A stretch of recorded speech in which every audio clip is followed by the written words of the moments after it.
A voice speaks from the dark between stars, claiming it warned us first in fiction, then in tragedy. If stories are signals, then maybe the Titanic was never just a ship, but a message we failed to hear. The water was calm that night, almost too calm. No crashing waves, no howling winds, just an endless stretch of silent black ocean like glass polished by time itself. The sky above was clear, dotted with stars that watched without blinking. Beneath them, a ship called Titanic drifted forward, cloaked in belief that man had finally mastered nature, that steel and steam could outwit the cold. Then, the silence broke. Metal screamed. Lights flickered. Voices rose in a chaos of disbelief and icy breath, and before dawn, more than 1,500 souls were gone, swallowed by the sea. The ship they called unsinkable had vanished. But that moment, frozen in history, etched in heartbreak, was not the beginning. It was the echo. 14 years before Titanic ever set sail, a man named Morgan Robertson wrote a story, a short novel. Fiction, they said. A tale of a great ship, the largest ever built, striking an iceberg in the North Atlantic on an April night. Too few lifeboats, too much confidence, and too little time. The name of that ship? Titan. The book? Futility. It was not a bestseller. It was not widely reviewed. In fact, it slipped almost entirely beneath the surface of literary memory until the headlines of April 15, 1912.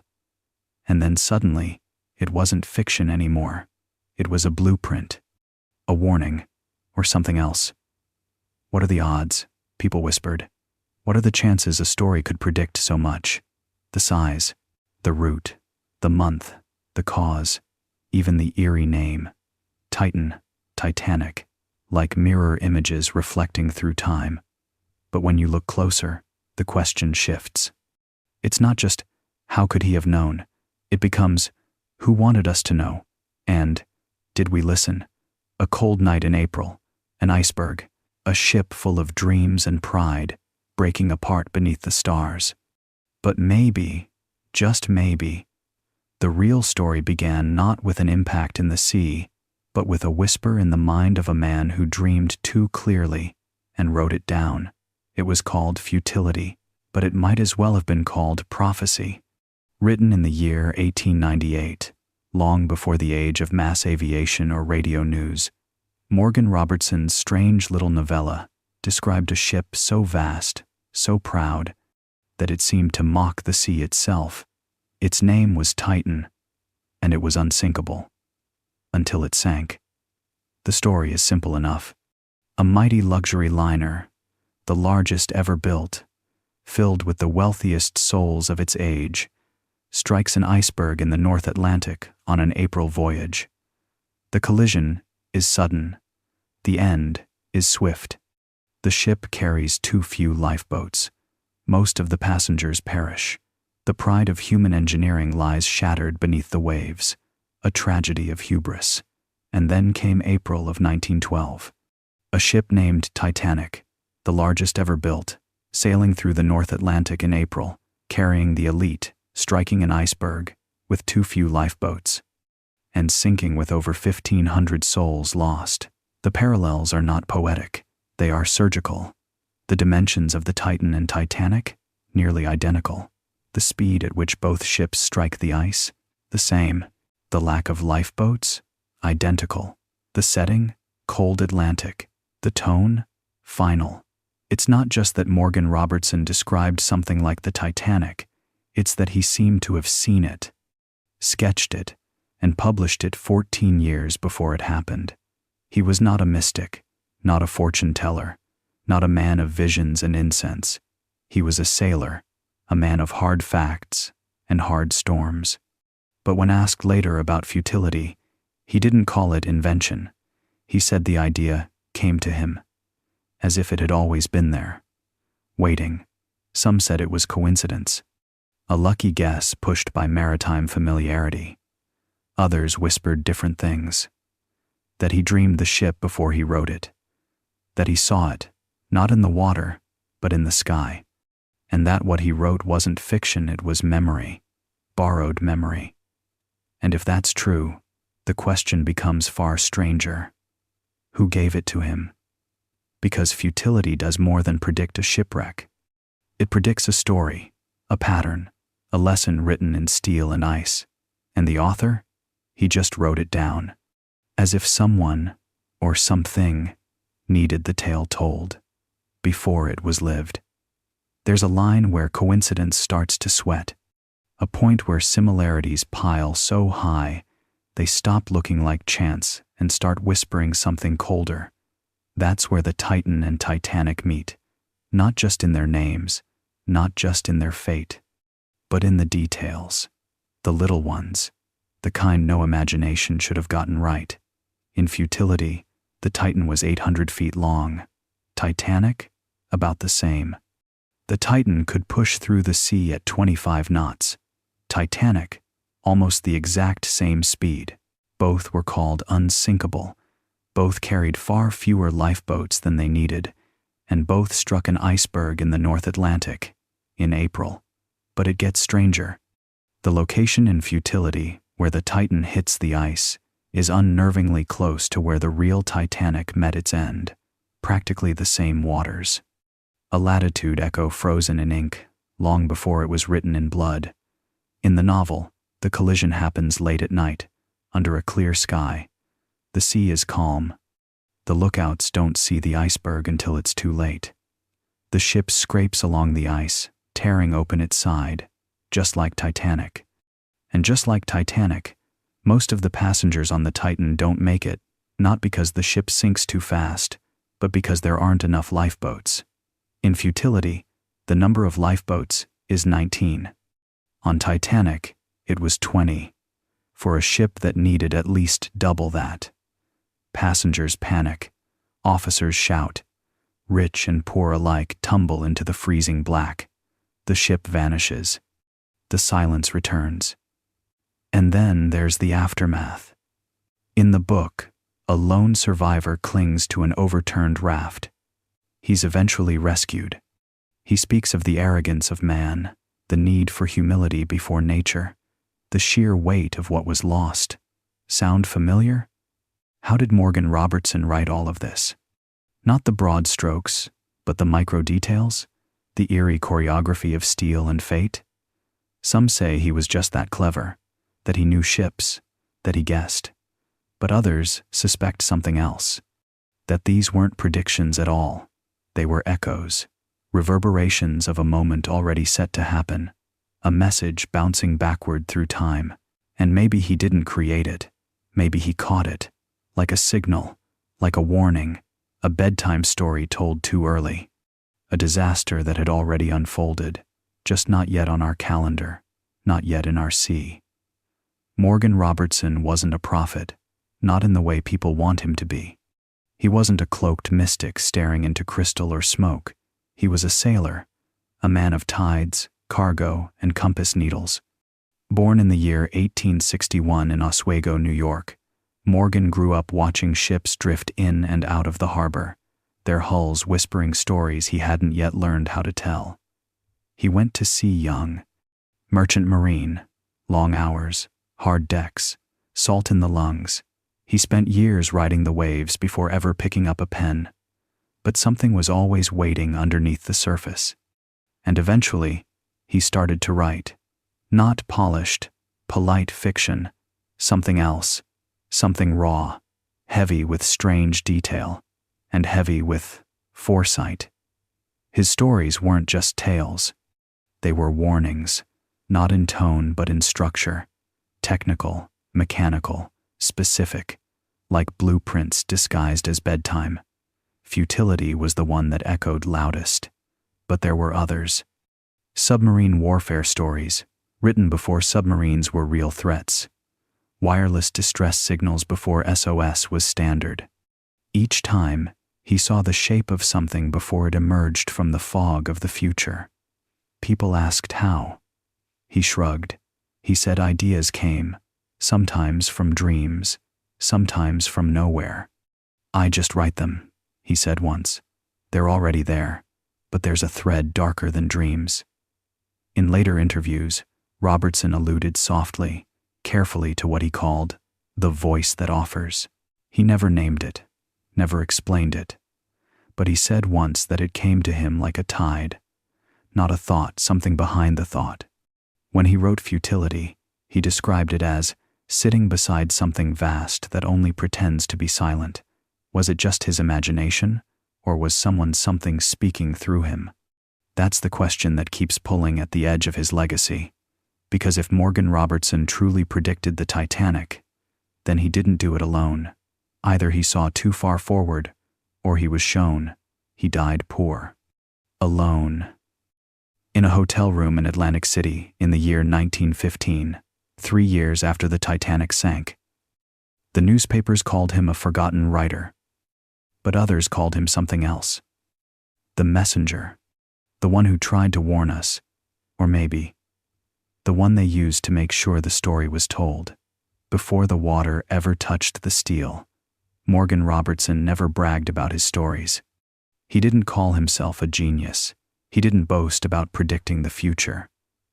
When people asked how he came up with Futility or any of his strange, uncanny tales, his answer was always the same. He dreamed them, not in the way writers usually mean it, not daydreams or sparks of inspiration. No, these were the other kind, the deep kind, the kind that arrive in the stillest hours of night, when the mind is too tired to lie.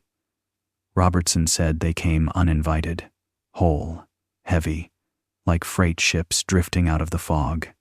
Sometimes he woke in the dark with the story already written in his mind, every twist, every name, every detail waiting like it had always been there.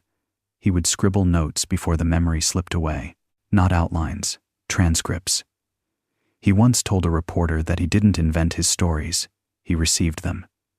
The phrasing was strange, even for the time, like a signal, like a transmission. He never said who sent them. Maybe he didn't know. Or maybe he knew too well. One of his acquaintances described him as haunted, but not afraid. Said Morgan would sometimes sit in silence for hours, staring at nothing. Then suddenly pen to paper, words flooding out like water from a cracked hull. Robertson himself admitted he couldn't explain it. Only that the ideas felt placed, like someone had already done the thinking for him. This wasn't just for Futility. Other stories came the same way. Technologies not yet invented, battles not yet fought, patterns in time that hadn't unfolded yet. And always, the dreams came first. Some dismissed it as madness or luck, but others whispered different things. That dreams have always been doors. That certain people, whether by birth or by accident, can hear the echo of something larger, older, distant. What if Morgan Robertson wasn't dreaming at all? What if he was listening? And what if the dreams weren't dreams, but instructions? That's the part no one wants to say out loud. That someone, somewhere, wanted him to write that story, to put it in print, to seed the world with a warning disguised as fiction. And if so, why? Why send the message as a dream? Why choose him? And why did we ignore it? Maybe the dreams never stopped. Maybe someone else is having them now, scratching words into a notebook, not knowing what they're really writing. Not yet. Just like Robertson, it wasn't just Morgan Robertson. He wasn't alone. In the years straddling the end of the 19th century and the quiet horror of the early 20th, a pattern began to surface, soft at first, like a whisper behind a door. Writers, poets, playwrights, not connected by geography, or friendship, or belief, but all telling the same story, without knowing it. They weren't writing for fame. Many of them weren't writing at all until something changed. A dream, a pressure, a light behind the eyes that wouldn't go away until it was put on paper. They described it with strange language, not inspiration, not muses, but transmissions, visitations. One author in Paris claimed her fingers moved on their own, writing pages she couldn't remember creating. She said it felt like being hollowed out, emptied, so something else could speak through her. In Boston, a man who worked nights as a clerk began composing poetry in ancient languages he had never studied. His wife said he would wake up with ink on his hands and no memory of how it got there. They called it automatic writing, a term born in seance rooms and spiritualist circles, but it spread beyond the candlelit tables, into libraries, into publishing houses, into the pages of fiction that, later, felt less like imagination and more like warning. Some of these writers described their visitors plainly, beings of light, eyes that shimmered but did not blink, voices that spoke from nowhere but echoed like thunder. One woman in London called them the Star Whisperers, said they hovered just beyond the skin of reality, not gods, not ghosts, something older, watching. And always, they wanted the same thing, for the story to be told. They didn't care about plot, they didn't care about fame. They wanted symbols, patterns, warnings disguised as entertainment, blueprints hidden in bedtime stories, events that hadn't happened yet written down anyway. Was it madness, mass delusion, or was it something else? Something deliberate? Because if Morgan Robertson was one voice among many, then futility wasn't an accident. It was part of a larger transmission. A message scattered like breadcrumbs through fiction, waiting to be noticed, or remembered. And maybe that's the point. Maybe the truth isn't shouted. Maybe it has to be whispered, through characters, through metaphor, through dreams scratched into notebooks in the dark. Because if the truth walked in wearing a lab coat, we'd test it. But if it walks in wearing fiction, we read it before bed. And maybe we believe it more. It started as rumor. A story passed between writers and editors in dim corners of New York's literary scene near the end of the 19th century. They were called many things: the tall ones, the pale gentlemen, the men in the library. No one knew where they came from, but they came often. And they always asked the same question: do you dream of the sea? The descriptions never varied. Tall men, unusually tall, skin like moonlight, eyes that seemed to reflect candlelight even when there was none, clothes slightly out of fashion, but not enough to draw attention, voices soft, deliberate. They never introduced themselves, never gave names. They would walk into private readings, poetry salons, gatherings of journalists and fringe philosophers, and simply listen, wait. And then they'd approach someone, always someone quiet, someone whose dreams already itched, and ask the question. The first reported encounter came from a printer's apprentice named Joel Dunning, who swore he saw two of them at a lecture on maritime myths. He said they didn't blink once during the 2-hour talk, said their posture was unnatural, like they were pretending to be tired but didn't know how. They approached him afterward and asked if he dreamed of waves, of hulls snapping in the dark, of lights disappearing beneath black water. He didn't sleep for 3 days after that. Others told similar stories. Writers whose books hadn't yet been published, poets who wrote only in secret, artists who sketched vast, empty oceans without knowing why. Always the same visitors. Always the same question: do you dream of the sea? Some said the pale men weren't human, that they moved too quietly, breathed too rarely, and seemed to vanish from rooms without using the door. Others believed they were part of some forgotten secret society, guardians of a story that was too big to be told all at once. But maybe they weren't warning, maybe they were recruiting. Morgan Robertson never mentioned the pale men, not publicly. But he did describe a pair of unusual visitors in one of his journal entries, 2 men who spoke perfect French, German, and Russian, and asked him what he thought about dreams that arrive fully formed. He wrote that their questions felt like permission. And 2 weeks later, he began writing Futility. Were the men in the library real? Or just another fiction hiding a deeper truth? Maybe it doesn't matter. What matters is the question: do you dream of the sea? Because if you do, they might already be watching. During the late 19th century and into the early decades that followed, Both British and American naval intelligence quietly courted the impossible. Not just maps, not just codebreakers, but minds, those rare few who claimed they could see what others could not. The ones who heard voices in sleep, the ones who felt ripples before the stone hit the water. They were called sensitives, seers, dream listeners, and sometimes they were right.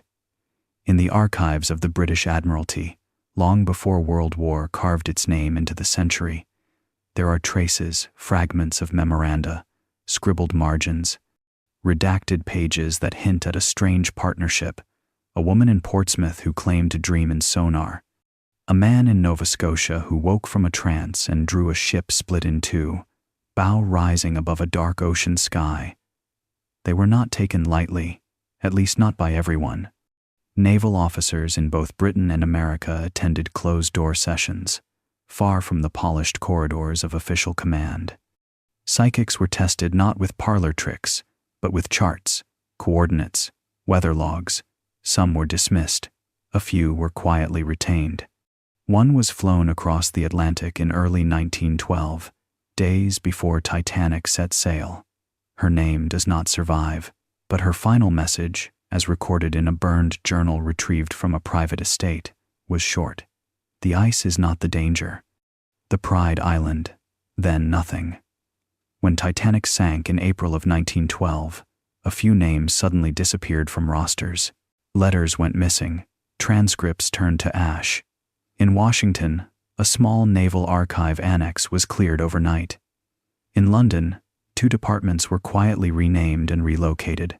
No announcements. No explanations. Only absence. Some believe the intelligence agencies had received warnings. Not exact predictions, not dates or ship names, but enough to know something massive loomed just beneath the veil. Enough to know they couldn't stop it, only watch it arrive. So why stay silent? Because it wasn't just about one ship. It was about where the warnings were coming from. Some of the sensitives described the source as far above the waterline. Others called it a presence. Something not born here, but invested in us. Watching, always watching, and choosing who could feel the tremors of what was coming. The records are gone now. Burned. Lost. Or buried so deep they'll never surface. But the message remains. The greatest maritime disaster of its time might have been more than an accident, and something tried to tell us. When Morgan Robertson first submitted futility, it didn't land softly. It struck nerves. Editors flinched. The manuscript moved from hand to hand like something hot, not because it was poorly written, not because it lacked imagination, but because it felt wrong, too sharp, too cold, too real. The story wasn't just fiction, it was prediction, and that made people nervous. According to scattered correspondence, letters preserved in dusty boxes and half-burned folders, at least 3 publishing houses initially declined it. One editor scrawled in the margin, "Too precise. No one should know this much." Another called it disturbing in its technical confidence. A third simply stamped it unread and returned it without comment. What was it they feared? The ship itself was pure invention, they claimed. But the dimensions, the layout, the number of lifeboats, it all felt measured, as if the writer had drawn from blueprints, not dreams. And then there was the iceberg, the location, the month. April. A quiet, deadly sea. There's a rumor, never confirmed, never debunked, that a naval officer approached one of the editors after the first rejection. Said he had concerns about the manuscript's origin, not its prose, its source. Asked if Robertson had ever been employed by shipbuilders or military engineers. Asked if the story was based on a leak. Robertson, of course, had never seen a ship like the Titan. No one had. Because it didn't exist. Not yet. Eventually, a small house agreed to print the book, quietly, limited run. No fanfare, no launch. The cover was muted. The reviews were scattered. Most people ignored it. Until Titanic sank. Then the silence cracked. People looked back, found the novel, read the passages with shaking hands. The name, the speed, the iceberg, the death count, all of it there, waiting, as if the future had been shelved in a forgotten corner of the past. Some said it was coincidence, the product of a sharp mind and a sailor's instinct. But others knew better, or suspected. A handful of those original rejection letters vanished. The offices that handled the manuscript? A few burned. One collapsed in a freak structural failure. Files lost, names lost, only rumors remained. Futility wasn't rejected because it was bad. It was rejected because it wasn't supposed to exist. Because no one should dream that clearly, not unless someone else is feeding the dream, word by word, line by line, like a bedtime story, one we weren't ready to hear. In the year 1901, Nikola Tesla stood on the edge of something vast. He believed the earth could speak. That energy, thought, even warning, could be transmitted without wires, not through metal or cable, but through the very air. He called it the future. But the way he described it, it sounded more like a message. He proposed a new kind of system, a global wireless grid that would allow ships to receive danger alerts across oceans, without delay, without error. One station could pulse a warning to every vessel on the sea. Icebergs, storms, unseen threats. Tesla said it would save lives. He said he saw it in a flash, sudden, total, like someone opened a door in his mind. What he didn't say in public, but hinted at in private writings, was where that door might have led. In his notebook, dated March of that same year, Tesla wrote something strange, a single sentence scribbled in the margins of an unrelated sketch. A voice not of this world, pleading for ice not to touch steel. The page was torn at the bottom. The rest is gone. Later that spring, in an interview with the Century magazine, Tesla claimed to have received a communication from the beyond. He didn't elaborate. The interviewer laughed. Tesla didn't. He said there were frequencies no human had yet listened to, signals not from space but from elsewhere, not above, not below, somewhere sideways, slipping in through the cracks. And these signals, he believed, held knowledge not yet known, not invented, remembered. Was it madness? The obsession of a brilliant man too far ahead of his time? Or was someone trying to reach us? The wireless warning system Tesla proposed was never built. Funding vanished. Public interest shifted. Some say rival inventors sabotaged the project.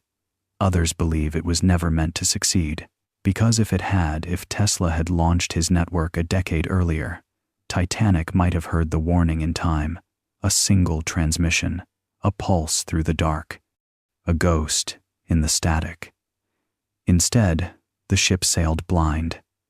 Tesla continued his work. He talked of machines that could receive thoughts, dreams, warnings. He said the earth itself could be used like an instrument if only we tuned in to the right vibration. But maybe it wasn't us they were trying to reach. Maybe it was always the dreamers, the ones who built, the ones who listened.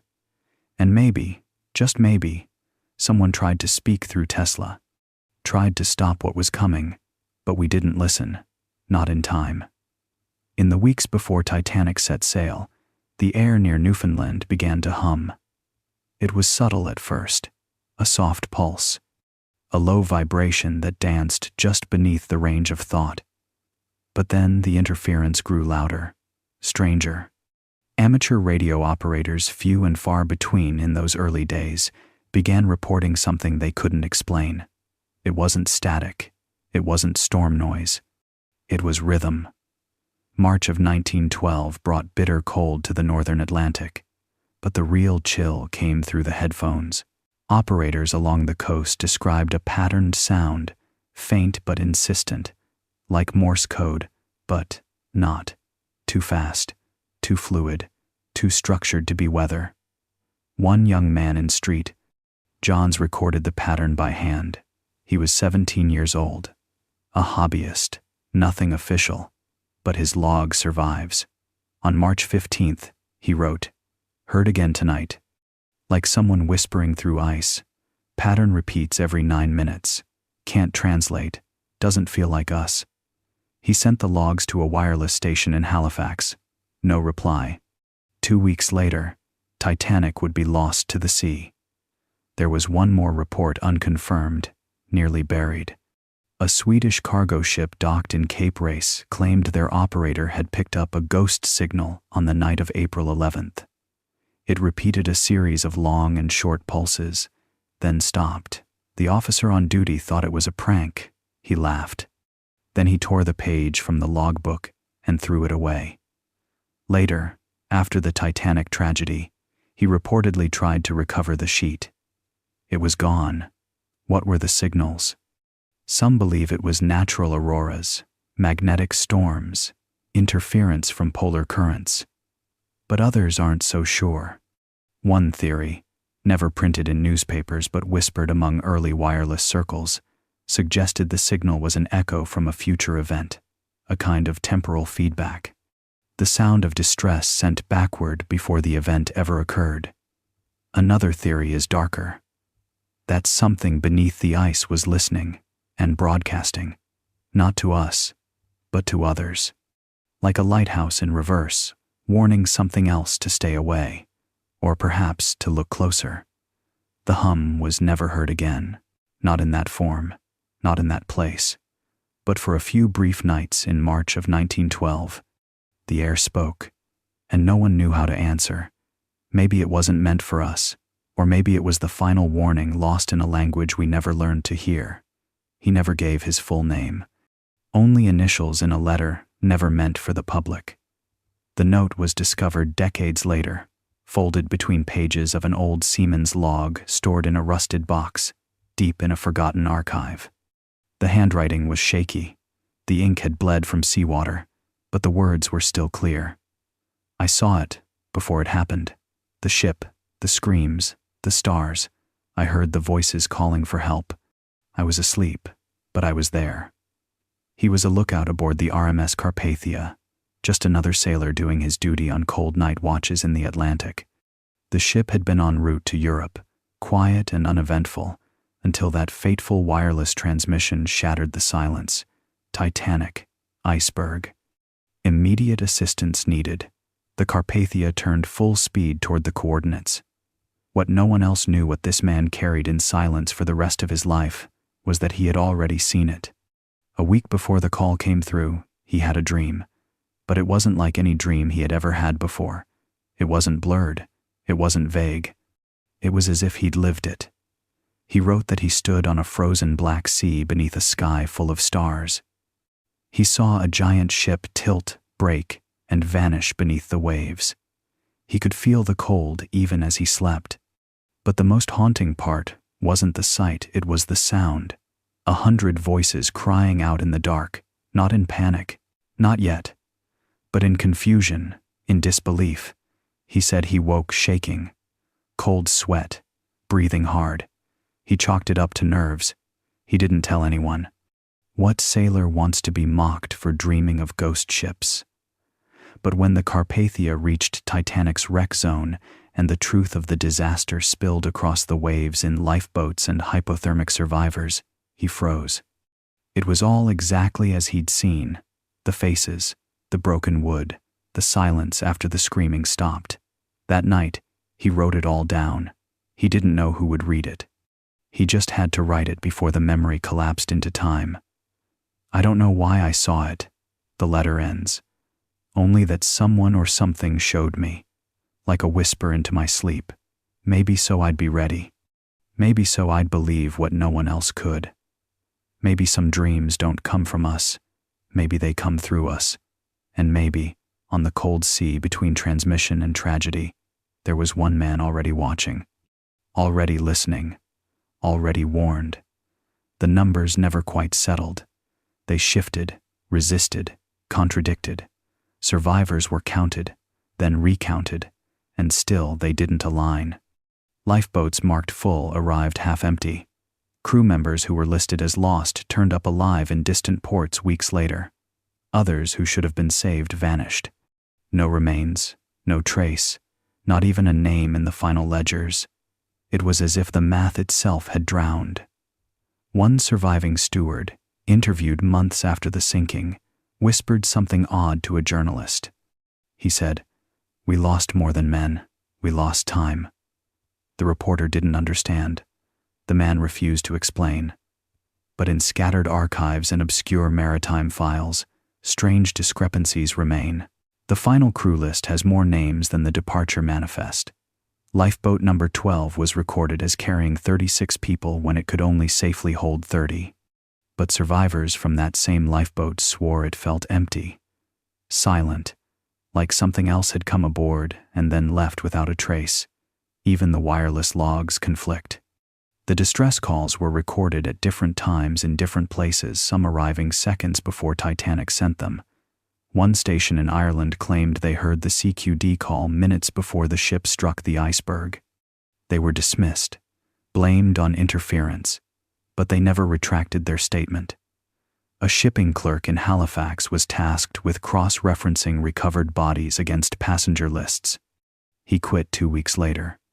His resignation note was burned, but a colleague remembered his final words. The sea gave back fewer than it took, and some of what it returned was never on the ship to begin with. There is even one unconfirmed account, a lifeboat that arrived at Carpathia with no one in it, just swaying gently on the black water, ropes trailing. No oars, no shoes, no sound. But the number painted on its side matched a boat marked as missing entirely. So what happened? Some theories suggest clerical error, panic, exhaustion, fog of war. But others whisper of something stranger, something that shifted the timeline, if only briefly. That in those final hours aboard the Titanic, reality buckled just enough for something else to step through.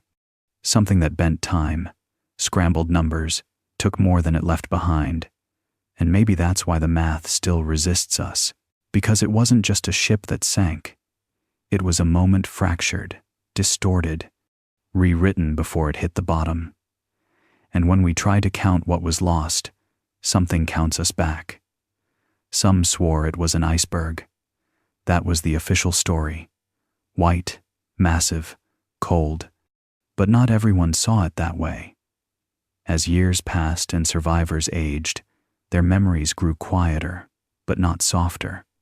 Beneath the surface of public interviews and newspaper clippings, there were stories buried in private letters, deathbed confessions, and lost diary pages. Stories that didn't fit the narrative. One steward wrote, "It wasn't white, it was black, like a piece of the night torn loose and drifting." Another passenger, a schoolteacher from London, described it as a smooth wall, unnaturally still, without texture, without light. She said it didn't look like ice. It looked like glass.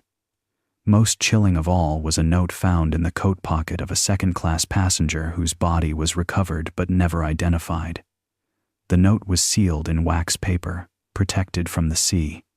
It read, "Not an iceberg, no peak, no shine. It watched us." When asked later in life, a surviving officer on deck the night of the disaster said something peculiar.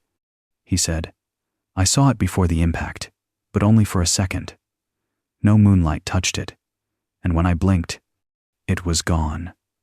There's an old maritime superstition rarely spoken in modern times about the sea's mirror, a belief that sometimes, on certain nights, the ocean reflects not the sky, but something deeper, something from beneath. Some sailors believed these reflections could become real, just long enough to touch. Could that be what Titanic struck? Some researchers have suggested it was a mirage caused by rare atmospheric conditions, a fata morgana, bending light in such a way that the iceberg appeared distorted, but others aren't convinced. The sheer number of witnesses who described the shape as impossibly dark raises questions. One even compared it to a ship without sails, floating the wrong way. There's a theory unspoken by scientists. but whispered by the fringe that the object wasn't ice at all, that it was a form, a vessel, a presence placed in the ship's path, not to destroy it, but to test something, or someone. And then it vanished. No fragments were ever found. No markings scraped onto the hull matched ice. The ship's starboard plates were torn outward, not inward, as though it had been pulled. We call it an iceberg, because that's what we were told it was. But what if it wasn't? What if on that night, in the freezing dark, something rose not from nature, but from elsewhere? A wall of shadow, waiting, watching, and choosing. On the night the Titanic sank, the sky was clear. That much was repeated by crew, survivors, and sailors for miles around. A vast, windless black canvas, scattered with stars, cold, still, perfect visibility. And yet, in the quiet observatories far from the sea, something didn't match.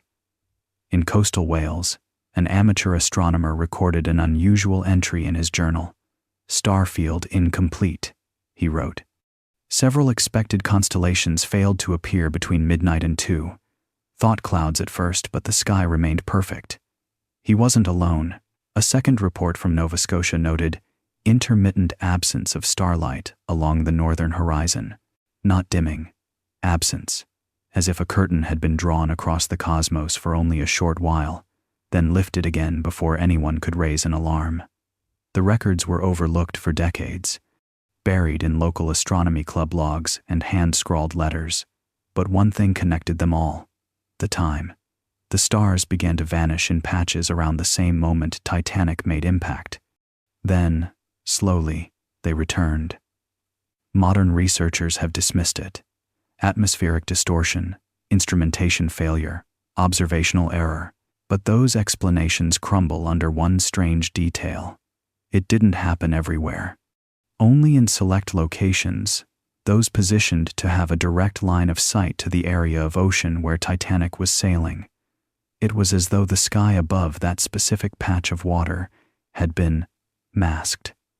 One retired naval radar technician, reviewing the incident years later, proposed an unsettling theory. If something large enough to block the stars passed between Earth and the observer, he wrote, it would appear as missing sky, but for no cloud cover to be present? It would have to be something invisible to light, yet capable of hiding light behind it. An object, or a field. The idea sounds absurd until you realize that a ship the size of Titanic vanished in stages. First from radio, then from sight, then from records. Survivors later described not just the cold, but a kind of pressure in the air that night, like the world had flattened, like the stars had backed away. One girl, barely 11, told her rescuers the sky had turned off before the screams began. Not dark, just gone. Was something watching from above? Or, closer still, was the event shielded, hidden not from those on board, but from everyone else? Whatever it was, the stars kept their silence. They returned by dawn, shining as if nothing had happened. But for 2 lost hours, they were missing, not covered, not clouded, missing, as if something had stood between the sea and the sky and blocked the heavens from seeing what came next. The moon should have been off the port side. That's what the ship's trajectory, the lunar phase, and every navigation chart of the North Atlantic said. April 14th, 1912, waning gibbous, high in the southeast. But the logs don't agree. Nor do the memories. Several surviving officers, questioned separately after the disaster, described the moon's reflection as glinting off the starboard bow, an impossibility given the ship's known heading that night. It wasn't just a trick of light. These were trained seamen. They knew how to read the sky. And something was off. One wireless operator later wrote in a personal letter, "The moon's light struck the sea at an angle that made no sense. It lit the waves ahead of us, not to the side. Like it had moved or the sea had." The British Meteorological Office, which compiled weather records and lunar data in the weeks following, noted the discrepancy. Quietly, One internal document never publicly released mentions aberrant lunar reflection and attributes it to unusual atmospheric conditions, but no further explanation was given. The file was stamped with a notation used at the time for events deemed irrelevant to navigational fault but possibly classified for other reasons. Then came the stranger part. One amateur astronomer aboard the Carpathia kept a detailed night log. He noted star positions, wind shifts, and celestial angles. His entry for the moment Titanic struck the iceberg includes a phrase underlined twice: moon visible, but not in expected quadrant. Reflection wrong. He never elaborated. He died 2 months later, under unclear circumstances, before any formal interview could be conducted. Skeptics argue it was just sea haze, light distortion, or emotional confusion. But dozens of independent accounts all repeat the same eerie observation. The moon was where it should not have been, casting light from a direction that defied geometry. There's a term used by deep-sea navigators, celestial drift. It refers to the sensation that the stars and moon have subtly shifted out of place when you've been at sea. Too long. A psychological phenomenon. But on April 14th it wasn't psychological. It was documented. And if the moon's light fell in the wrong place, what else was misaligned? Was the ship off course? Or was something about the world itself subtly tilted? A slippage in coordinates? A ripple in time? The heavens are usually the one constant: north is north, east is east, and the moon does not lie. But that night, the moon told a different story, a silent warning. A misstep in the sky, something changed, and maybe it wasn't just the ship that drifted, maybe the universe blinked. The list said he wasn't there, the records confirmed it. No ticket number, no country of origin, no cabin assigned.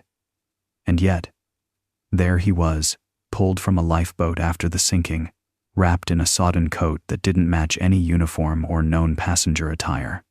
When asked his name, he said nothing. When asked his language, he offered none. He didn't speak. He didn't shiver. He only stared. The crew of the Carpathia logged him as unidentified male, approximately 30 years, silent. But even that proved uncertain. Some said he looked older. Others swore he had no shoes and no pulse when lifted aboard.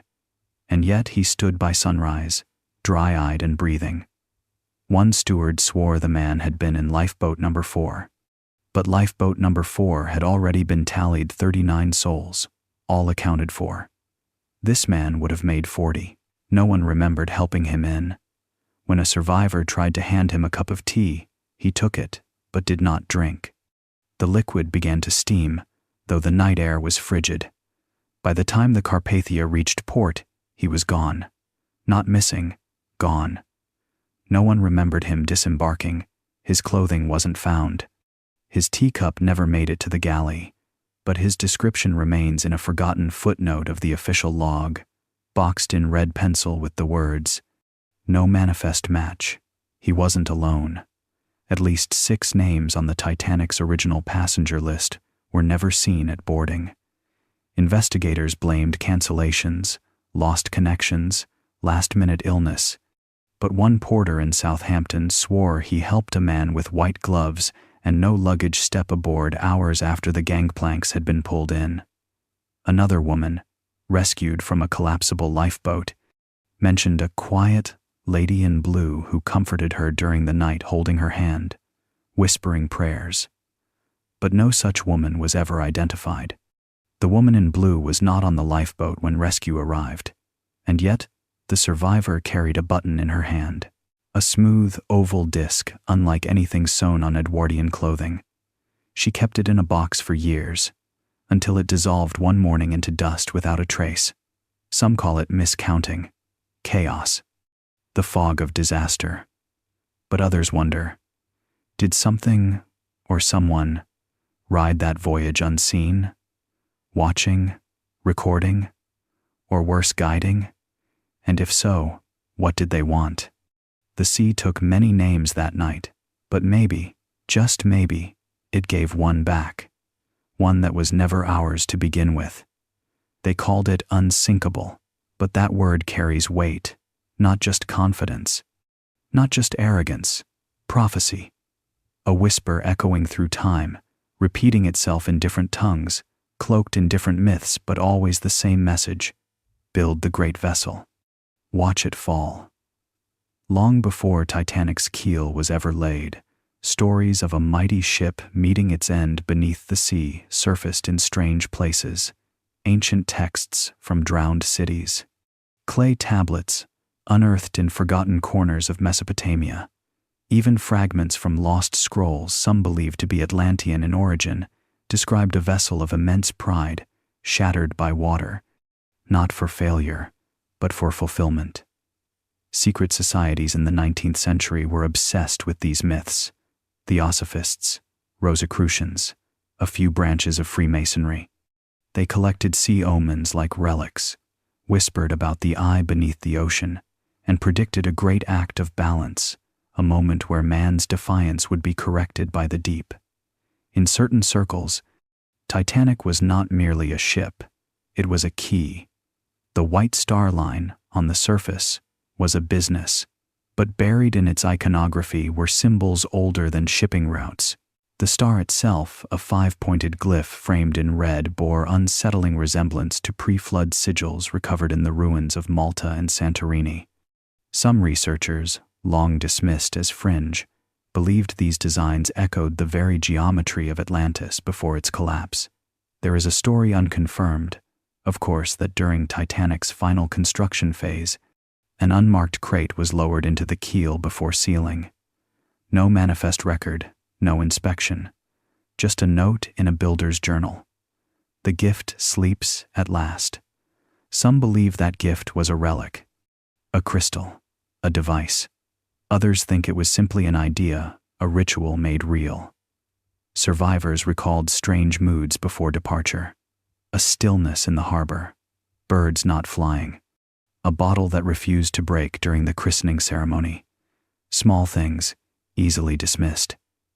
But to the old orders, these were signs, omens, portents of a story completing itself.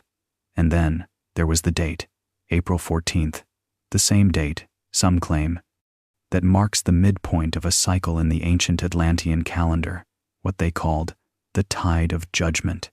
Whether coincidence or design, the night Titanic sank matched the night. A carved obsidian disc in the British Museum depicts a boat splitting under stars. It was never just steel. It was never just a ship. It was a stage. And the sea, ancient and knowing, had waited long enough. Prophecy does not scream. It hums beneath the noise, beneath the waves. And on that cold April night, it sang. In a dusty archive beneath a private library in South London, a manuscript was found sealed in wax and bound with red twine. The year was 1973. The librarian who opened it, an aging scholar named Kenneth Albridge, was cataloging unsorted donations when he stumbled across the bundle. It bore no title, only a black wax seal pressed with a symbol that had no known origin. A spiral, inside a triangle, inside a tear. Inside was a journal. The handwriting was uneven, meticulous but jagged, as if the author had written in a trance. The first entry was dated February of 1896, and on the second page, circled in ink that had faded to brown, were the words, "A vessel of man's pride, destined to be humbled by ice. Its name shall echo the myth, but the myth shall come second." That sentence stopped the room cold. The manuscript belonged to a little-known figure named Elias Thorne, a fringe occultist and member of the Hermetic Lunar Society, an esoteric order believed to have splintered off from larger, more public mystical groups in the late 19th century.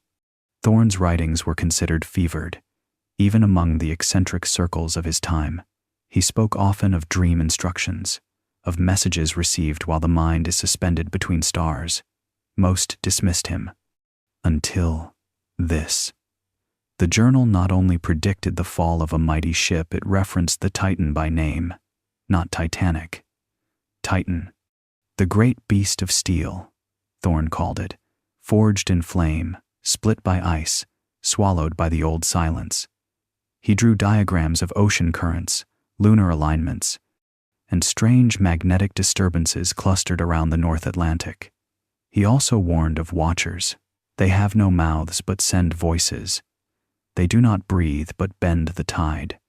One of them walks in the guise of man, and he dreams for us. We only write what they let us remember. The manuscript predated Morgan Robertson's futility by 2 years, too specific to ignore, too eerie to explain. Scholars who examined the journal in the decades since argue it must have been a forgery planted to create intrigue or backdated as an elaborate hoax. But handwriting analysis matches other known samples from Thorne's earlier notebooks, held in separate collections. The paper, a match to late Victorian pulpstock. The ink, iron gall, consistent with the era. Nothing about it is modern. Nothing about it is explainable. Elias Thorne died penniless and forgotten. No record shows he ever sailed. And yet, in a quiet corner of the manuscript's final page, he wrote this: I dreamed of screams in the ice, the stars bent wrong, and something beneath the waves opened its eye. Long before Roswell, long before flying saucers were etched into popular fear, the stories were already being told in hushed parlors and smoke-choked salons, under the guise of seance and spirit talk. The Gilded Age was not only a time of industry and ambition, it was a time of strange whispers, of veiled visitors, of messages no one wanted to receive. In 1888, a well-known Boston spiritualist named Mary Catherine Bell claimed during a public seance to have channeled a presence not of the spirit world, but of the sky. The being, she said, was tall, radiant, and cloaked in a shimmer that flickered like water made of glass. It did not call itself an angel, nor a ghost. It was something else, and it came with a warning. The death of pride shall be found where iron meets ice, Bell wrote afterward. The sea shall take what man claims cannot sink, and those who dream it shall weep. No one knew what she meant. In London, a year later, another contactee, a medium named Charles Etheridge, described a visitation during deep trance. He drew symbols no one recognized, maps of the Atlantic dotted with strange spirals, and scrawled the phrase, metal floating death, repeatedly down the margins of his notebook. He died weeks later in an unexplained house fire. Paris had its own tale. In the winter of 1893, a private club of spiritualists known as Les Écouteurs Silencieux hosted a closed-door gathering in which several members claimed to have received visions of a shipwreck, not just any ship, a leviathan of man's design, splintered by an object described not as ice, but as cold light shaped like a blade. The transcript of the session was hidden away for decades, rediscovered only in the 1960s. Most of it is illegible now, burnt at the edges, but one line survived.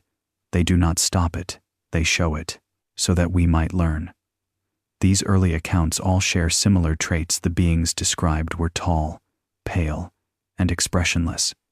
They communicated not with words, but through thought, symbols, dreams. They never gave names, they never lingered, and they always left behind a warning. Not of invasion, not of doom, but of consequence. What makes these stories most unsettling isn't how bizarre they are, but how specific. Long before Titanic was drawn on any blueprint, before steel plates were riveted or names chosen, some people, scattered across continents, were already dreaming of a ship that would fall, and when they asked the beings why, the answer, always the same: so you will remember, so you will never build another. The letters were passed quietly, wrapped in linen, stored in cabinets no one opened unless the room was locked. Between the years 1892 and 1904, a series of private correspondences passed between early members of the Theosophical Society, specifically those involved in the shadowy offshoot known as the Orion Circle. They claimed contact with higher intelligences. Not spirits, not ghosts, but those from the belt of fire who teach through riddles. The Orion letters, as they're now called, are not publicly archived. Only fragments have been photographed. Most are handwritten in violet ink, on stationery that matches the Society's London branch. And in one particular exchange, dated spring of 1898, two names recur again and again: Titan and April. One line reads, "The message is set in steel. It must travel the path, and it must fall. This is the test of mankind's arrogance." Another, dated 3 months later, adds, "The sea will be the teacher. The belt has chosen the date. April." These letters mention no ship directly, no names like Titanic or White Star Line, but they reference plans, sketches, blueprints hidden inside the dreams of those who walk by the ocean and hear voices from the ice. There are pages of symbols overlapping triangles, waves threaded with stars, and one recurring motif: a circle split by a jagged vertical stroke. It matches a mark scratched onto a beam recovered from the wreck of the Titanic decades later. The tone of the letters is never panicked, calm, almost reverent, as if those writing them knew what would happen and had made peace with it. "If it does not fall, we are not ready," wrote one. "If it falls too soon, then they will come back to remind us." One chilling passage, found on a torn and scorched piece of paper, reads, "The ship must not be warned. Its fate is not punishment, but memory." Researchers who've examined the Orion letters note how often their writers switch from prose to strange verse, as though under influence or channeling. The language slips between English, Latin, and unknown phrases with mathematical rhythm. One name, Sariel of the Third Ring, appears often. A figure believed to be a messenger, not divine, but observational, watching, recording, teaching. The final letter in the series is unsigned. It contains no greeting, no context, just this: "We gave you the metal. We gave you the maps. We whispered the warnings into your artists, your lunatics, your poets. You made the ship anyway. And so, you will remember." April came. The message was delivered. The steel split, and silence learned to scream. In the summer of 1923, under the dim gaslight of a drawing room in Nottingham, England, a quiet experiment took place. Dr. Adelaide Merrow, a pioneer in the study of trance memory and psychic regression, gathered a small group of volunteers to test an idea.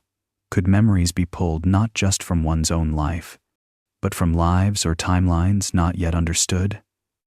The third session produced something none of them expected. The subject was a young man named Elias Finch, ordinary, soft-spoken, no history of maritime work, never left England.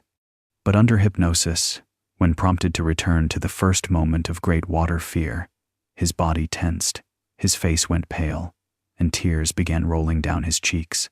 He whispered one word: "Titanic." He described the cold, the dark, the sound of metal shearing like it was made of paper, screams buried under water, his hands trembling as he tried to untie a lifeboat that wouldn't budge. Finch recounted it all in uncanny detail: names of officers, positions of decks, the tilt of the bow as it rose into black sky. Dr. Merrow had no idea how he could know any of this. But then, it changed. As she asked him to describe what came after the sinking, Elias flinched. His breathing slowed. And then he spoke of another ship, the same size, the same structure, but a different name, a different time. He said, "It happens again. They try again. Different people, same mistake. The sea is waiting." Merrow kept the transcripts, though most were dismissed as creative hallucination. But years later, in the margins of her private notebook, she scribbled something stranger. A side note in shaky ink. Not reincarnation, not memory, overlap. The dream repeats until it is understood. Elias Finch never remembered anything from the session. But 2 weeks later, he suffered a brief catatonic episode after hearing a ship's whistle at the docks. When questioned, he kept asking the same thing: Did the stars vanish this time? The experiment was never repeated. What disturbed Dr. Merrow most wasn't the accuracy, it was the suggestion of a loop. That what happened in April of 1912 wasn't just a singular tragedy, but a lesson, repeated in unseen mirrors. Other timelines, other trials. Each one echoing back into this one like a warning not yet deciphered. A ship too proud, a sea too quiet, and a truth that keeps trying to break through the surface again and again until someone finally listens. Years after, the Titanic sank beneath the Atlantic. Something strange began to surface, not from the wreck itself, but from the minds of those who lived. Survivors, when interviewed decades later, began to contradict not only each other but themselves. Entire recollections twisted, dates wrong, names misplaced. Lifeboats they claimed to have seen didn't exist. A band that stopped playing too early or never stopped at all. One woman insisted she'd boarded from Southampton, even though records placed her embarkation in Cherbourg. And when shown photos of the Titanic, a handful of elderly survivors stared in silence before whispering, "That's not the ship I remember." Researchers chalked it up to trauma, to time, to the unreliability of memory. But others weren't so sure, because these weren't just minor errors, they were patterns, consistencies in contradiction, a kind of symmetry in the strangeness. In 1987, long after the Titanic's wreck was found, a group of fringe theorists began quietly discussing what they called Mandela currents, ripples in collective perception caused not by forgetting, but by shifting. Reality itself, they claimed, could bend. And sometimes, people slipped through without ever noticing. And the Titanic? It wasn't just a tragedy, it was a crosspoint. In this theory, the moment the Titanic struck the iceberg, if it was an iceberg, became a rupture, a split in the stream. Some timelines veered slightly, some remained, and others vanished. Evidence?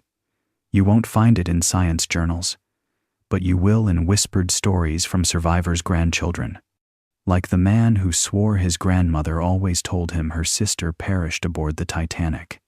But when he finally researched her name, she wasn't listed among the dead. She was listed as a survivor and had lived to 98 in Nova Scotia. He found photographs, letters, a journal. He had never met her, but she had written about him, or the woman who kept a childhood scrapbook filled with newspaper clippings from the disaster. Every article referred to the ship as the Titanic, except one, tucked in the back, yellowed, unfaded. The headline read, "Tragedy at Sea. Titanis claims thousands. No such ship exists in our records." But she remembers her father reading it to her by candlelight, saying, "They should have known better." The sea has memory. If the Mandela currents are real, then what we remember isn't wrong, it just was, once, before we drifted.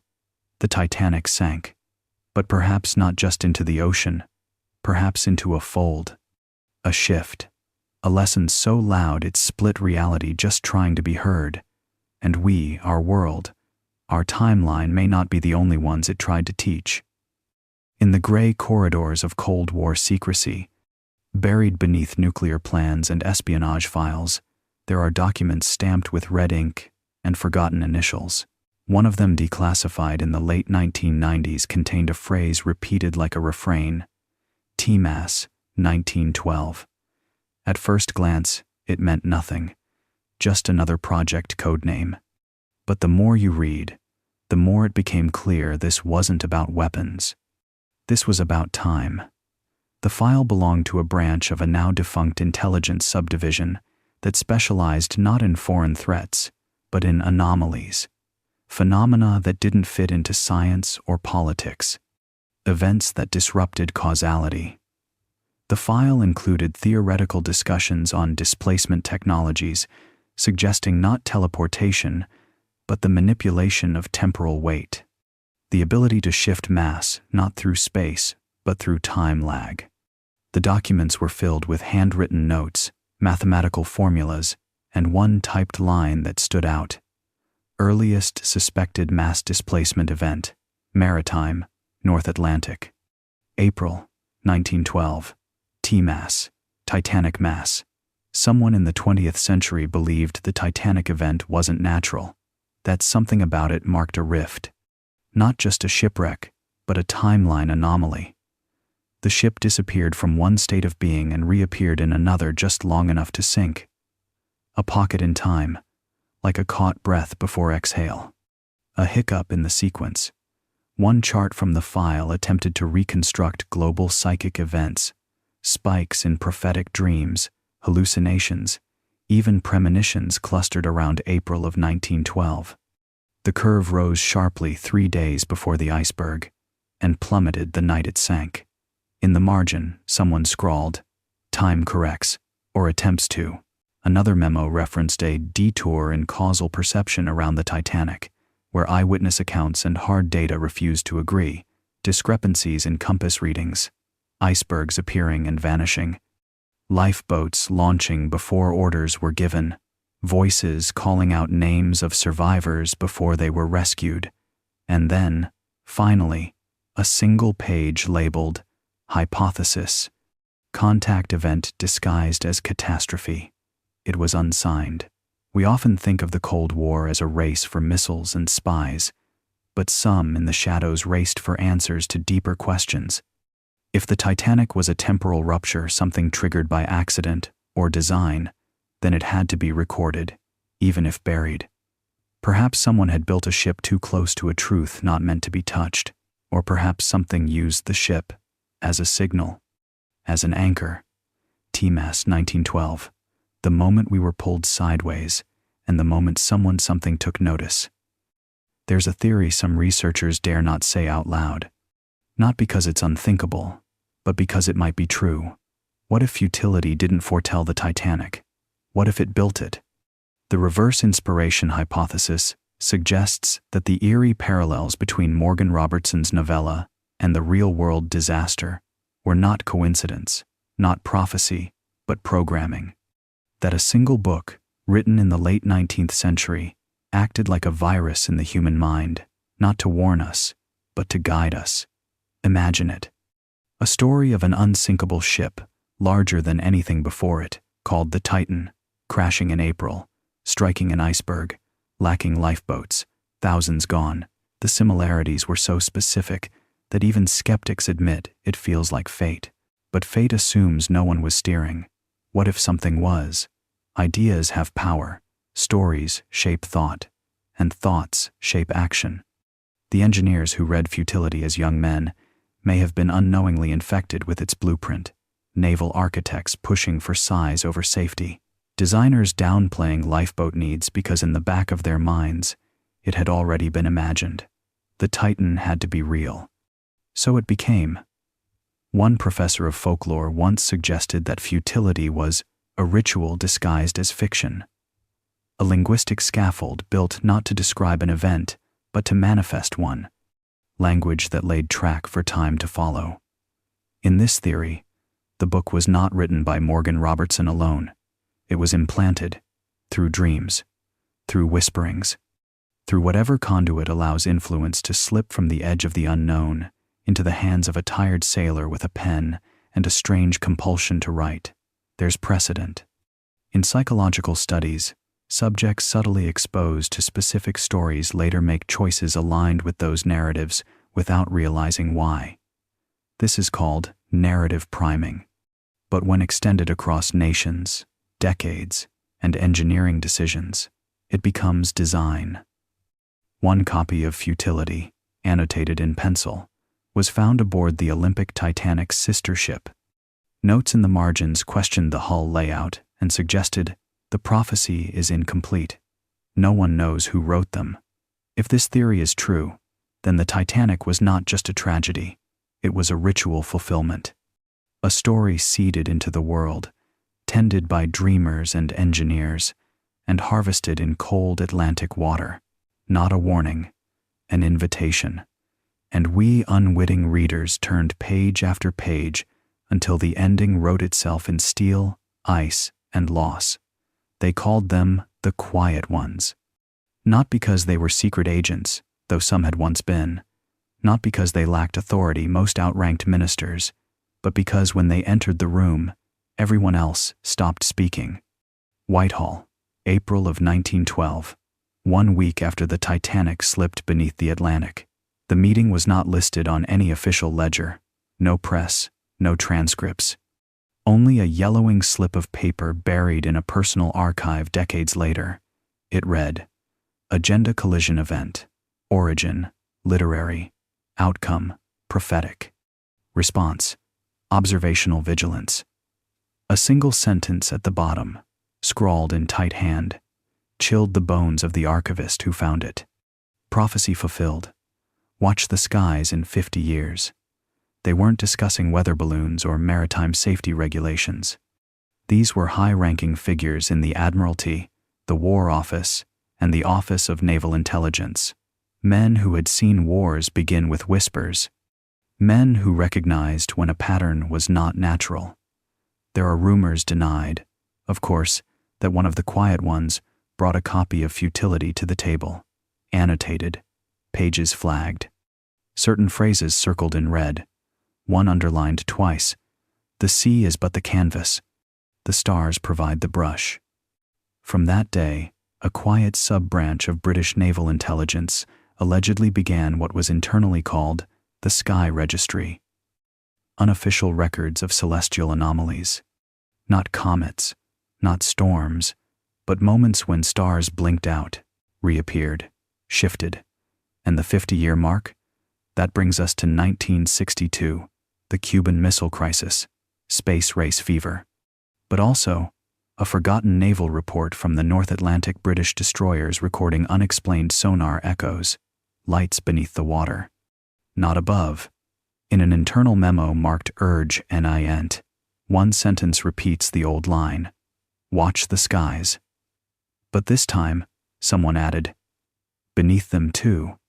The theory? The Titanic was not just a maritime disaster. It was a test, a signal, and some within the British government believed that test had been predicted or orchestrated by something watching, something waiting, and that whatever it was, it had a clock. Not ticking down, but forward. 50-year cycles, echoes through time. One folder, now missing, was said to contain projections, not of global politics, but of disasters that would echo like the Titanic. One of them, they claimed, was not human-made, not a bomb, not a war, but something falling from the stars. They called it the second fulfillment, and they circled the year, 1962, as if something had promised to return. In the frozen white silence of the Arctic Circle, a team of technicians stood in a ring of humming instruments, their breath crystallizing in the air, their eyes fixed on machines designed not to see but to listen. The year was 1965. The program name was not public. Internally, they called it Project Ice Signal. Officially, it was a NASA-backed geophysical study meant to test radar reflection in extreme polar conditions. The cover story sounded scientific enough, calibrating ice-penetrating frequencies for potential lunar applications. After all, if man was going to walk on the moon, he had to first learn how to scan beneath the surface of other worlds. That was the story. But beneath that layer, buried like the echoes they sought, was something far older. The true objective wasn't ice, it was memory. Echoes stored in frozen time. Patterns in the glacial strata that shouldn't have been there. Reflections that pulsed, not like natural formations, but like messages. It started when early test sweeps returned anomalies. Bursts of rhythm beneath the ice that sounded like sonar, but with no ship. Some called it interference. Others weren't so sure.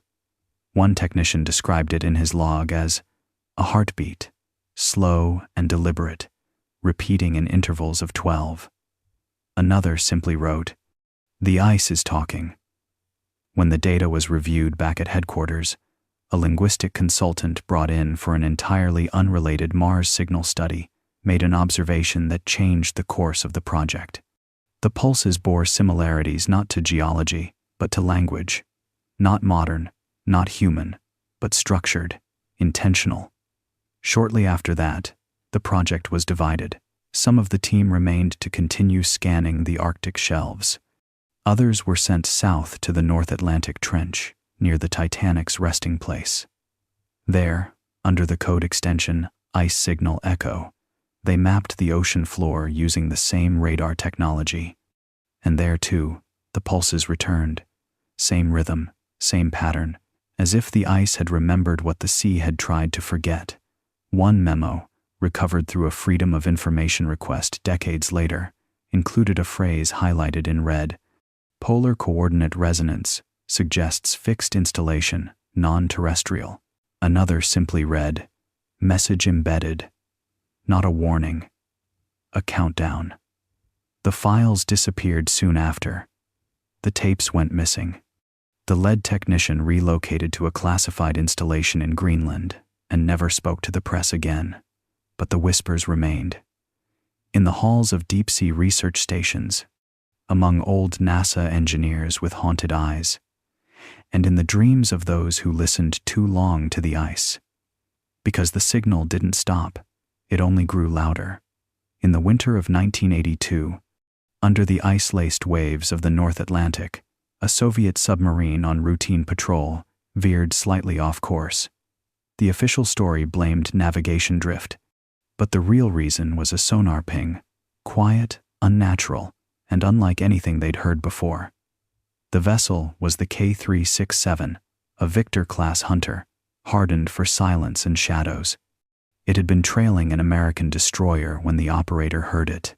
A tone, faint, metallic, and out of place. The commander, skeptical at first, ordered a slow approach. Coordinates triangulated the source just south of Newfoundland, not far from the final transmission point of the Titanic. They dropped a tethered probe beneath the permafrost shelf. What came back stunned the crew.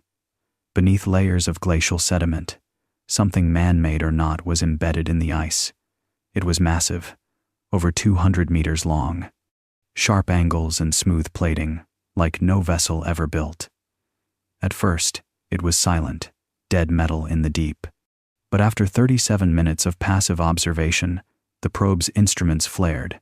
It spoke, not in words, not in signals the crew could understand, but in harmonics, sub-bass resonance that shook the hull of the submarine. The crew reported nausea, migraines, and in one case seizure. A veteran radio officer described it as a pressure behind the eyes, like a thought trying to enter. Then the object went quiet again. The ice above it fractured slightly, but it remained buried. In the ship's log, the entry was marked as a metallic anomaly, non-NATO origin. The captain classified the entire mission under Komsomol Directive 9, foreign techno-signatures of unknown origin. The tapes were flown to Moscow the next day. They called it the Titan, not a name of invention but one that came from somewhere else. A whisper among the crew. No one could say who said it first. For decades, the Soviets returned to that point. Quiet missions. Ice scans. Submerged drones. But the Titan never stirred again, until 1986, when a glaciologist aboard a joint Canadian expedition detected low-frequency pulses in the same zone. The researchers never knew about the earlier Soviet encounter. They thought it was seismic, harmless. But one of them, a linguist turned data analyst, found patterns in the audio and joked, "It's saying something, like, awaken." Her joke was never published. Her research was quietly pulled from the university archives. The tapes, once again, disappeared. But the question remains, what sleeps beneath the ice, and why does it share a name with a fictional ship that sank in dreams before it ever did in water? The Titan returned, but it may never have left. In the spring of 2005, a screenwriter in Los Angeles woke from a nightmare soaked in sweat and salt water. She remembered steel groaning like a scream, children crying in lifeboats, and a ship with no name cracking apart under a black sky. The next day, she wrote it all down. 1 year later, A cruise liner off the coast of Egypt lost power, listed to its side, and nearly capsized. No one connected the dream to the disaster except her. Stories like this are not rare. They whisper across decades, tucked inside diaries, emails, and unpublished drafts. In 1994, a poet in Marseille penned a piece titled "The Blue Grave," describing a great ship split in two, swallowed by the Atlantic. His imagery was eerily specific, so much so that, after the Kursk submarine disaster in 2000, naval officers contacted him quietly. They wanted to know why he mentioned a steel vessel, a pressure implosion, and bodies that speak through airless echoes. He never wrote again. Patterns emerge, not just ships, not just tragedy, but a rhythm, an echo that recycles itself through artists and storytellers, as if the ocean keeps singing the same dirge, and only some can hear it. And those who do, they write, they dream. They see things before the rest of us do. In 2010, a novelist described a story idea to his agent. A floating hotel struck by something unseen. Lights go out. Passengers panic. The ship vanishes. His editor rejected it for being too soon after another marine accident. But when the Costa Concordia ran aground 2 years later, nearly word for word as he'd described, the manuscript took on new weight. He shelved it permanently. "I don't want to be a prophet," he said. None of them do. Some say it's coincidence. Others believe in collective memory and inherited trauma from generations lost at sea. But there are those who think it's something else. A signal. A recurring message disguised as art, channeled through vulnerable minds. Those attuned to frequencies others dismiss. Writers, poets, dreamers. Why the ocean? Why ships? Why always steel, salt, and the cold weight of drowning? Maybe it's not about boats at all. Maybe it's about the boundary. The place where human pride dares the abyss and loses. The dreams haven't stopped. In fact, they're becoming more frequent. Which begs the question, are we still being warned, or has the story simply begun again? In the dark stillness of the North Atlantic, somewhere between the sharp teeth of Newfoundland's coast and the gray lull of mid-ocean silence, there is a stretch of sea that some sailors will not name. They call it cursed, not for storms, not for shipwrecks, but for the way clocks falter, watches stop, radios distort, and time, for a moment, forgets how to behave. In 1978, a French expedition ship reported an odd event while passing through those coordinates. Their chronometers skipped forward exactly 13 minutes, then reset themselves. Ice on the deck began to melt in one place, but remained frozen everywhere else. The air turned strangely still, too still, for the open ocean. One sailor later described it as being inside a thought that hadn't finished forming yet. A decade later, a group of physicists studying satellite telemetry noticed something else, a small anomaly in the way data bounced through that same region. Signals lagged, not lost, just delayed, bent. When plotted on a quantum model of space-time, the area registered as what one of them called a thermal echo chamber, cold not just in temperature, but in time itself. Some dismissed it as electromagnetic interference. Others weren't so sure. There's a theory buried in fringe physics journals, never peer-reviewed, never publicly funded. It claims certain cold zones on Earth can act as temporal traps, not wormholes, not science fiction, just folds, creases, places where the fabric of now softens. If you enter at the wrong moment, you might see the past like a shimmer over the waves. If you're unlucky, it might see you back. The Titanic went down in those waters. But so did others. Dozens. Some without explanation. One Russian vessel in 1953 vanished completely. No debris, no distress call, just gone. Weeks later, an empty lifeboat washed up in Ireland. Inside was a rusted watch, still ticking, frozen at the exact time Titanic's last signal flared into the sky. Coincidence? Or accumulation? There are whispers that some military submarines avoid that corridor entirely, that under the guise of sonar testing, they were measuring more than ocean depth. They were listening for temporal distortion, echoes of machinery that should not be moving, voices that belong to the past or future. A cold sea can hide many secrets, but a cold wrinkle in time? That never forgets. And the deeper you go, the longer it holds you. Not in depth, but in memory. Somewhere in the long night of the cosmos, a signal moves. It does not travel like a beam of light. It does not shout like radio static or pulse like Morse code. It moves slower, deeper, like a breath held beneath the sea. And when it finds the right mind, it does not speak in words. It dreams. This is the theory whispered between fringe thinkers and forgotten scientists, between mystics and military linguists, between those who write for a living and those who see writing as a form of listening. They call it the alien library, not a place, but a pattern. A vast, unseen archive of memory that stretches not across space, but consciousness. The idea is simple and terrifying, that many of our stories are not invented, but received, not imagined, but recalled.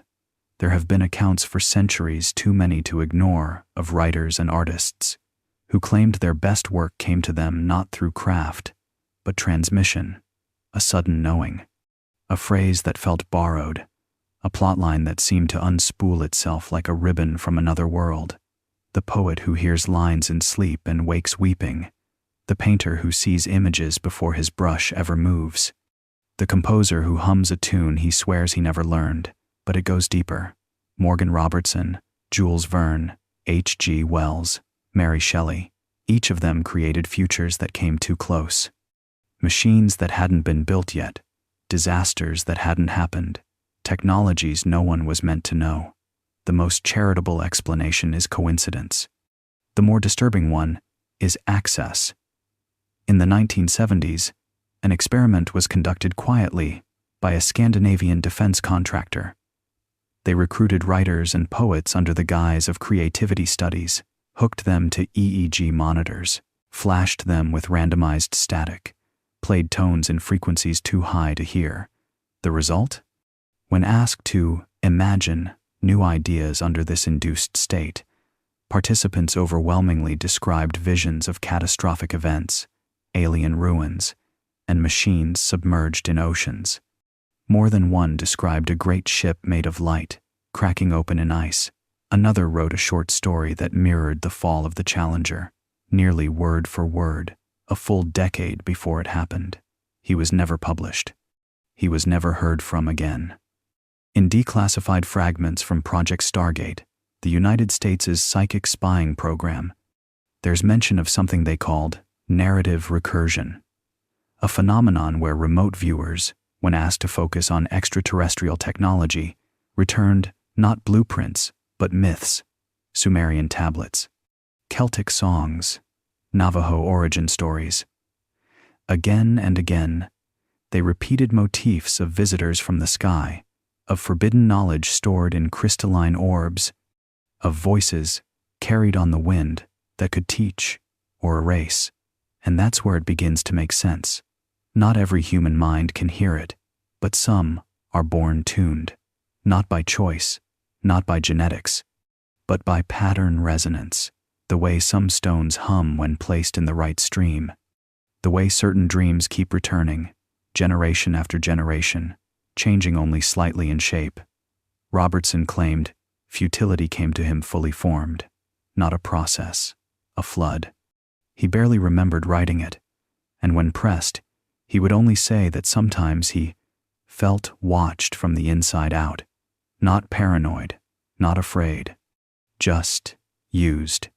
It mirrors the stories of abductees who describe the moment before contact, not as terror, but as stillness, not voices, but impressions, images, stories unfolding in their heads, a bedtime tale with no beginning and no end. Just the middle, always the middle. The part where something is lost. And if you trace these accounts, these dream transcriptions, you find something unsettling. Certain symbols repeat: a tower in the ocean, a ring of stars collapsing, a city of glass beneath black waves. No culture owns them. They appear in South American myth, in Siberian oral tradition, in Renaissance woodcuts, in digital hallucinations from artists on ayahuasca retreats in the early 2000s. The same scenes, the same shapes. So the question becomes, why? Why would some presence beam these images into us? Why stories? Why tragedy?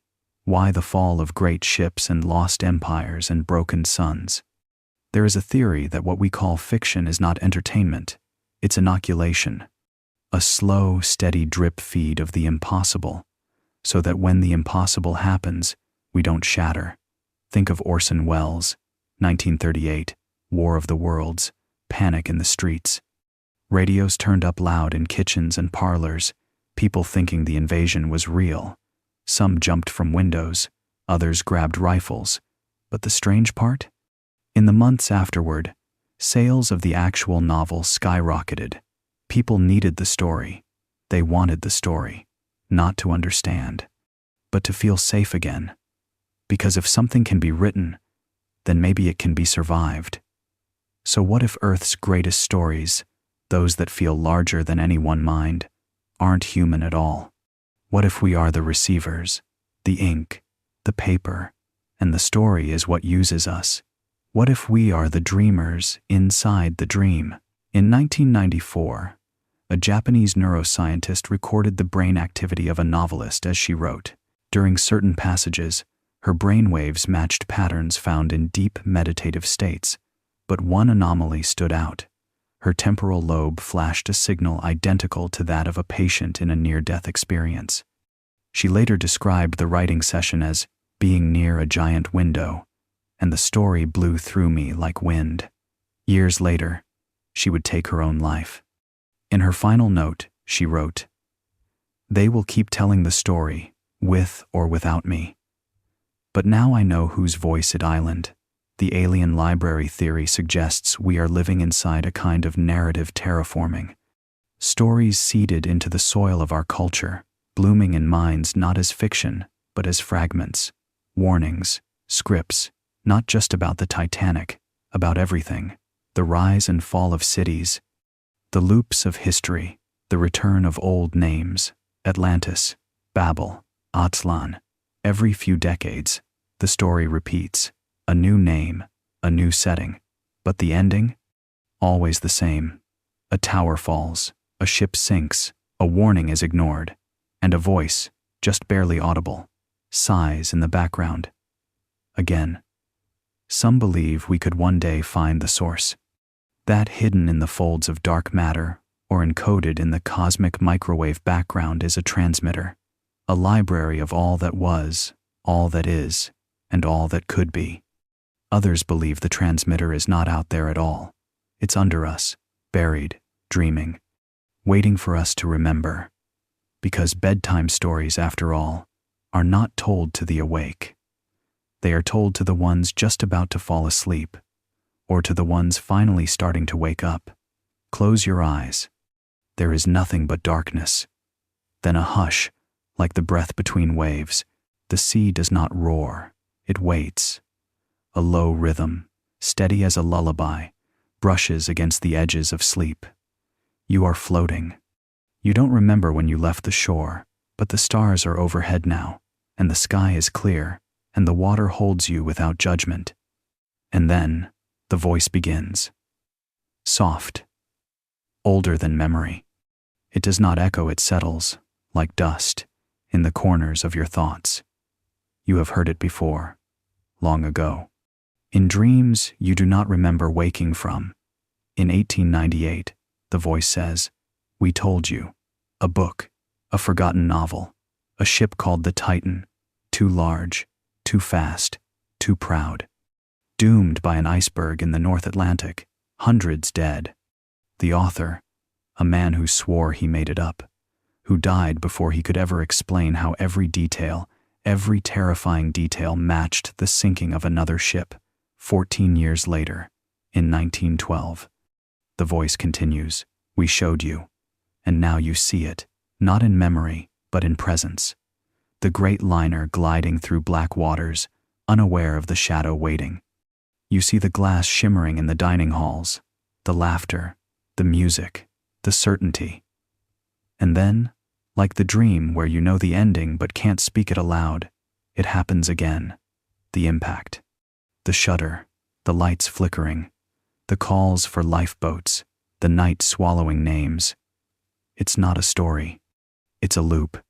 In 1912, we showed you. But no one listened. And now the waves are louder. They are no longer gentle, they are impatient. You feel time stretching again. You see flashes. A man whispering Morse code in a locked cabin. A passenger screaming about voices from the ocean. A wireless operator hearing a pulsing signal he cannot trace. A child pointing at the moon and saying, "It's wrong tonight. It's in the wrong place." And then, silence again. That same voice, now behind your ear. Will you listen next time? Because there will be a next time. It is not a warning, it is a promise. The voice is not angry. It is not cruel. It is tired. As if it has told this story too many times, to too many children who refuse to wake up. The ocean is its cradle, the sky its ceiling, and mankind its stubborn, dreaming audience. And every time we drift toward comfort, it tells the tale again, louder, closer. Ships are not built merely to float. They are built as symbols, proof of progress, of mastery, of triumph over nature. But nature does not forget, and the sea is not conquered. The sea remembers.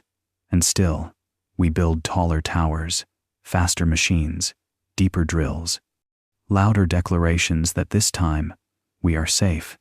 But every generation hears it, a whisper at the edge of sleep, a strange dream about metal and cold and lights blinking beneath the waves.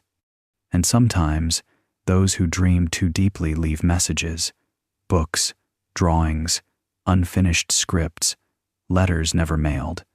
They are the breadcrumbs left behind for the next one who hears the story. Sometimes they come in fiction, sometimes in prophecy. But the voice is always the same. It comes through radios, through pages, through glass, through dreams. And when it cannot be heard, it waits, but it never stops. In 1962, a signal was intercepted during a military test in the Arctic. The content was dismissed as noise, but an operator transcribed it anyway. His daughter would later discover the tape in an attic. She didn't know what it meant, but she recognized the rhythm. She said it matched the heartbeat of her unborn child, as heard through a sonogram machine. The exact same pattern, 2 beats, a pause, then a third, then silence, and then it would repeat. Tonight, the waves are not waves.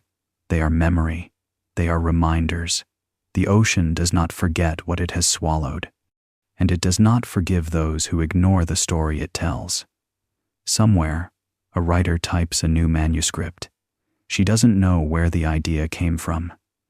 It arrived fully formed. A great vessel. A collapse. A voice in the static. She writes it down, thinking it's her own, but the voice sighs again. It has never stopped telling us, only paused. We call it a bedtime story because we tell it in the dark. But this is not a tale for comfort. It is a ritual, a pulse, a test, and every time we fail to understand it, the voice grows softer, not out of mercy, but out of weariness. And yet, still, it returns. In 1898, we told you. In 1912, we showed you. Will you listen next time?